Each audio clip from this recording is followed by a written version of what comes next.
তাকায় আছিস কেন? যা ময়লাটা বাইরে ফালাই দিয়ে। শার্টটা মানে ফটো হয়ে গেল। ম্যাডামকে বৃষ্টি পড়ছে। নতুন তো ছাতি আনতে ভুলে গেছে।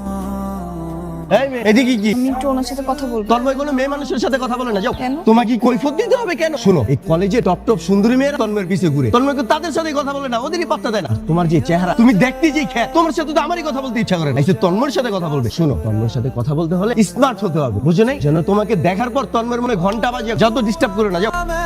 তুমি দেখতে যে খ্যাত, তোমার সাথে তো আমারই কথা বলতে ইচ্ছা করে না। এই যে তন্ময়ের সাথে কথা বলবে, যত ডিস্টার্ব করে না। তন্ময়ের পাশে যেতে হলে সুন্দর হতে হবে, স্মার্ট হতে হবে, যেন তোমাকে দেখার পর তন্ময়ের মনে ঘন্টা বাজে, ঘন্টা। সাদিক, ওই মেয়েটা না? লোকটা নিচে। আরে এই মেয়েটা চাইছিল তোর লগে কথা কইতে। আমার সঙ্গে কেন? জানি না কি জানি কইতে চাই তোর। নাম কি তোমার? চিরাইমা। শুনলাম তুমি মনে হয় আমার সাথে কিছু কথা বলতে চাও। আপনি তো অনেক ব্যস্ত মানুষ, তাই আপনার জন্য আমি সবকিছু চিঠিতে করে লিখে নিয়ে আসছি। আমি চাই আপনি চিঠিটা পড়ুন। আর আপনার সময় হলে আমাকে উত্তর দিবেন। আমি আপনার উত্তর অপেক্ষায় থাকবো। আসি।